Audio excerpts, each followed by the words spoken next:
Hello students, आज हम study करेंगे electric potential and potential energy chapter से 10 मोस्ट इम्पॉर्टेंट एमसीक्यू क्वेश्चन। तो स्टार्ट करते हैं। Question number 1, the potential difference in an open circuit is A 0, B unity, C infinity, D circuit does not exist open. Option C is the correct option. Infinity जो open circuits होते हैं उनके बीच का जो potential difference होते हैं वो infinity होते हैं। तो जैसा हम जानते हैं हमारे पास जो फार्मूला है वो क्या है, तो ये V इज इक्वल टू होता है W/Q, ये फार्मूला होता है। ठीक, अब इस फार्मूले से देखें, जब हमारे पास ओपन सर्किट होगा तो होगा क्या, ओपन सर्किट होगा मीन्स कोई लोड कनेक्टेड नहीं होगा। अब ये लोड नहीं कनेक्टेड होगा और ओपन सर्किट होगा तो इसमें कोई भी करंट नहीं फ्लो होगी। जब लोड ही नहीं है तो क्या हो, कोई करंट नहीं फ्लो होगी। अब सर्किट में कोई करंट नहीं फ्लो होगी तो जैसा हम जानते हैं the rate of flow of charge is called current. अब यहाँ पर कोई करंट ही नहीं फ्लो होगी तो यहाँ पर rate of flow of charge means value 0 हो जाएगी। ठीक, और सर्किट में कोई लोड ही नहीं होगा मीन्स यहाँ पर जो पोटेंशियल डिफरेंस मिलेंगे वो क्या हो जाएंगे, इनफाइनाइट हो जाएंगे। मीन्स जो भी ओपन सर्किट्स होते हैं उनके बीच के जो पोटेंशियल डिफरेंस होते हैं वो क्या होते हैं, इन्फिनिटी होती हैं। Question number 2, the unit of electric potential is A joule per coulomb, B volt per metre, C joule coulomb, D joule per coulomb per metre. Option A is the correct option. Joule per coulomb is the unit of electric potential. तो electric potential का जो हमारे पास unit होती है joule per coulomb होती है और इसी को हम वोल्ट के नाम से भी जानते हैं। तो हमारे पास ऑप्शन जो है हमारे पास ये करेक्ट है, क्योंकि हम जानते हैं ये हमारे पास जो फार्मूला होता है तो V इज इक्वल टू होता क्या है, तो V is equal to W/Q। तो W वर्क डन होता है तो हमारे पास क्या जूल हो गया और Q चार्ज है तो कूलम होगा। ठीक, यानी जूल पर कूलम जो होता है किसका यूनिट होता है, तो यूनिट होता है हमारे पास इलेक्ट्रिक पोटेंशियल का। ठीक, और इसे हम वोल्ट के नाम से भी जानते हैं। Question number 3, electron volt is the unit of A potential, B energy, C intensity of electric field, D electric flux. Option B is the correct option. Energy, electron volt is the unit of energy. हमारे पास जो unit मिलता है कहाँ से आता है, ये हमारे पास एनर्जी का है, क्योंकि हम जानते हैं जो इलेक्ट्रॉन वोल्ट होता है हम क्या लिखते हैं, 1 electron volt is equal to होता क्या, तो ये हमारे पास हो जाता है Q इंटू हमारे पास क्या मिलता है, Q इंटू भी। ठीक ना, या हम Q0 भी ले सकते हैं 1 इलेक्ट्रॉन के लिए। ठीक, तो हमारे पास यहाँ पर फार्मूला जो दिख रहा है ये किसका इक्वल है, ये इक्वल टू है W के। ठीक ना, यानी हमारे पास वर्क डन, यानी वर्क डन कहें या हमारे पास एनर्जी जो होती है। ठीक ना, तो जो एनर्जी होती है वो वर्क डन की इक्वल तो होती है। ठीक, तो हमारे पास जो 1 इलेक्ट्रॉन वोल्ट या हम जो सिंपली इलेक्ट्रॉन वोल्ट की बात डिफाइन कर रहे हैं तो इलेक्ट्रॉन वोल्ट किसका यूनिट है, तो electron volt is the unit of energy. Question number 4, 1 electron volt is equal to A 1.0 into 10⁻18 joule, B 1.6 into 10⁻18 joule, C 1.0 into 10⁻19 joule, D 1.6 into 10⁻19 joule. Option D is the correct option. 1.6 into 10⁻19 joule is equal to 1 electron volt. जो हमारे पास 1 electron volt होता है हम formula define करेंगे तो 1 electron volt होता है electron हमारे पास इंटू जो होता है हम इसे इलेक्ट्रॉनिक चार्ज लेते हैं इंटू 1 वोल्ट लेते हैं। ठीक, तो 1 वोल्ट लेंगे तो हमारे पास ये क्या हो जाएगा, इसकी वैल्यू तो हमारे पास यही वाली वैल्यू होती है 1.6 इंटू 10⁻19 और इंटू 1 करेंगे तो हमारे पास वैल्यू तो यही तो आएगी, बट इसका यूनिट जो मिल जाएगा हमको अब क्या हो जाएगा, अब एक कूलम नहीं रहेगा क्योंकि हमारे पास कूलम के लिए इसका था, तो कूलम इंटू जो वोल्ट होते हैं हमारे पास क्या हो जाए, जूल हो जाते हैं। तो हमारे पास जो इलेक्ट्रॉन वोल्ट होगा ये किसका यूनिट है, तो ये यूनिट है हमारे पास क्या, एनर्जी का, और जो कि इक्वल टू है हमारे पास 1.6 into 10⁻19 joule. Question number 5, 2 charges plus q and minus q are separated by some distance. If E and V are the electric field and potential at the midpoint of the two charges, then A, E is equal to 0 and V is equal to 0, B, E is equal to 0 and V not is equal to 0, C, E not is equal to 0 and V is equal to 0, D, E not is equal to 0 and V not is equal to 0.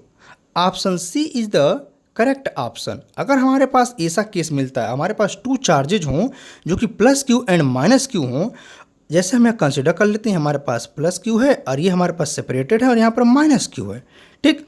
अब यहाँ पर mid point की बात कर रहा है, तो mid point पे जो हमारे पास इलेक्ट्रिक फील्ड होंगे ये तो नॉट इज इक्वल टू 0 होंगे, बट पोटेंशियल वैल्यू 0 हो जाए। क्यों? क्योंकि हमारे पास जो चार्जेज हैं इन दोनों का जो साइन है, यानी हमारे पास पोलैरिटी जो है वो अपोजिट है, मीन्स एक प्लस है तो दूसरा माइनस है, और यहाँ पर जो इलेक्ट्रिक पोटेंशियल प्रोड्यूस होगा उसका वैल्यू तो सेम मिलेगा, बट उससे जो ओरिएंटेशन डायरेक्शंस होंगे वो अपोजिट होंगे। तो मिड पॉइंट पर दोनों का वैल्यू का जो मैग्नीट्यूड होगा वो तो इक्वल हो जाएगा, और मैग्नीट्यूड इक्वल होगा मीन्स उसका जो हम सम करेंगे तो 0 मिल जाएगा, बट इलेक्ट्रिक फील्ड वैल्यू 0 नहीं मिलेगी। Question number 6, on bringing one electron towards other electron, potential energy of electron A decrease, B increase, C remains same, D becomes 0. Option B is the correct option. Increase, जब एक electron को another electron के पास लाते हैं तो उनकी potential energy increase कर जाती है। तो रीजन क्या होता है? तो रीजन ये होता है, जैसे हम देखें हमारे पास यहाँ पर एक इलेक्ट्रॉन हो और यहाँ पर एक इलेक्ट्रॉन हो, अब इस इलेक्ट्रॉन को इसके टूवर्ड्स लाएंगे, उसे पास लाएंगे तो होगा क्या? तो जैसा हम देख रहे हैं दोनों इलेक्ट्रॉन हैं तो चार्ज क्या है? सेम है। अब जब चार्ज सेम है तो होगा क्या? यहाँ पर लाइक चार्ज है और लाइक चार्ज में रिपल्सन्स होते हैं। अब ड्यू टू रिपल्सन, जो लाइक चार्ज होंगे रिपल्सन्स होगा, तो इस इलेक्ट्रॉन को इस इलेक्ट्रॉन के पास लाने पे हमें क्या करना? यहाँ पर इसके फील्ड के अगेंस्ट एक वर्क डन करना पड़ेगा, और वही वर्क डन तो स्टोर होती है in the form of potential energy. Means हमारे पास जो पोटेंशियल एनर्जी का टर्म दिख रहा है तो पोटेंशियल एनर्जी आया कहाँ से था? तो इस इलेक्ट्रॉन को इस इलेक्ट्रॉन के फील्ड में इंटर करने के लिए इस फील्ड के अगेंस्ट जो वर्क डन होगा that work done is called the potential energy. Means अगर किसी एक इलेक्ट्रॉन को दूसरे इलेक्ट्रॉन के क्लोज लाते हैं या उसे फील्ड में ले जाते हैं तो क्या होगा? उसकी पोटेंशियल एनर्जी इंक्रीज करेगी। Question number 7, when protons are brought close to electrons, potential energy of the system A decrease, B increase, C remains same, D none of these. Option A is the correct option, decrease। अब इसको जरा हम समझते हैं कैसे। अब देखें यहाँ पर हमारे पास एक इलेक्ट्रॉन है, अब एक इलेक्ट्रॉन को क्या है, हमारे पास एक प्रोटॉन यहाँ पर है। अब क्या होगा? प्रोटॉन को इलेक्ट्रॉन के क्लोज लाने तो होगा क्या? जैसा हम देख रहे हैं इलेक्ट्रॉन पे चार्ज निगेटिव है और प्रोटॉन पे पॉजिटिव है। अब होगा क्या? अगर यहाँ पर ये अनलाइक चार्जेज हैं, अब प्रोटॉन को इलेक्ट्रॉन के पास लाएंगे, क्लोज लाएंगे, तो यहाँ पर इलेक्ट्रोस्टैटिक अट्रैक्शंस होगा, और जब इलेक्ट्रोस्टैटिक अट्रैक्शंस होंगे मीन्स उस इलेक्ट्रॉन का जो हमारे पास फील्ड है उस फील्ड के अगेंस्ट प्रोटॉन कोई वर्क नहीं करना पड़ेगा, प्रोटॉन तो अट्रैक्ट होता चला जाएगा। मीन्स यहाँ पर इलेक्ट्रॉन जो है उसके जो फील्ड इलेक्ट्रिक फील्ड मिल रही है उसके अगेंस्ट कोई वर्क डन नहीं होगा, और जब वर्क डन नहीं होगा वो तो वहाँ पर वर्क क्या होगा? वहाँ इलेक्ट्रॉन अट्रैक्ट करेगा, इससे क्या होगा? उसकी पोटेंशियल एनर्जी डिक्रीज कर जाएगी।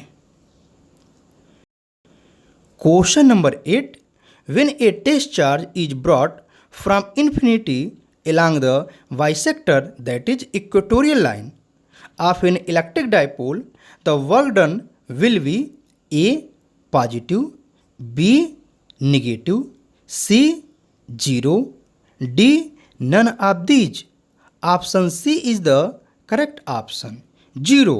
तो जैसा हम लोग इसके पहले देख चुके हैं कि जो हम वहाँ पर इलेक्ट्रिक पोटेंशियल फाइंड आउट करते हैं बाइसेक्टर के एक्सिस पर, उसकी वैल्यू क्या मिलती है, जीरो मिलती है। ठीक, वहाँ पर हमारे पास जो पोटेंशियल है जीरो मिलेगा, तो वहाँ पर हमारे पास यहाँ पर पूछा गया वर्डन, जब पोटेंशियल ही जीरो है तो वर्डन की वैल्यू भी क्या हो जाएगी, जीरो हो जाएगी। जैसा हम जानते हैं हमारे पास फार्मूला होता है V is equal to W upon Q टे। अब डब्ल्यू फाइंड, ये वैल्यू हमारे पास अगर जीरो हो गया तो W is equal to V into Q करेंगे, ठीक ना। तो हमारे पास W is equal to V into Q होगा, और इसकी वैल्यू अगर हमारे पास जीरो है तो ये ओवरऑल वैल्यू क्या हो जाएगा, डब्ल्यू वैल्यू जीरो हो जाएगी। जैसा हम लोगों ने इसके पहले बाइसेक्टर वाले जो फार्मूला डिराइव कर रहे थे वहाँ पर फाइंड आउट किए थे। ठीक, मीन्स हमारे पास यहाँ पर क्या मिलेगा, ऑप्शन सी जो है करेक्ट होगा, यानी जो वर्क डन होगा वो क्या होगा, जीरो होगा। Consider a uniform electric field in the z directions, the potential is a constant A for any x for a given z, B for any y for a given z, C on the xy plane for a given z, D all of these।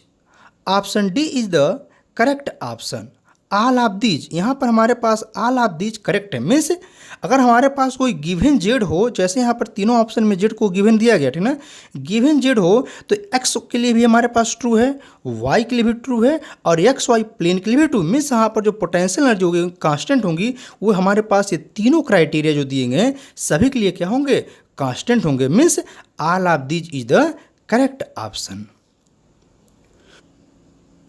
Question number 10, potential difference between 2 points 0.5 meter apart is 50 volt. Work done in moving 2.0 coulomb charge from one point to other is A 100 joule, B 50 joule, C 25 joule, D 2.5 joule। Option A is the correct option, 100 joule. ये कैसे हो, जरा देखें। हमारे पास जो formula है वो क्या है, तो फार्मूला है जो हमारे पास वर्डन का कि W is equal to V into Q. तो यहाँ पर V की वैल्यू कितना दिया है, 50 दिया है, और Q की वैल्यू कितना है, 2 है, तो कितना हो जाएगा, 100 जूल। ठीक, यहाँ पर जो हमारे पास डिस्टेंस दिया है, 2 पॉइंट्स जो हैं ये हमारे पास 0.5 मीटर जो डिस्टेंस पर दिए गए हैं, यहाँ पर डिस्टेंस का कोई रोल नहीं है, ठीक ना, यहाँ पर कोई सा यूज नहीं है। तो हमारे पास सिंपल फार्मूला है W is equal to V into Q, तो 50 इंटू 2 करेंगे तो 100 जूल मिल जाएगा। ठीक, यानी हमारे पास यहाँ पर जो वर्डन होगा वो क्या होगा, 100 जूल का होगा। Guys, I hope this video is very useful for you. Please like and share this video and also subscribe my YouTube channel and comments about the video. Thank you.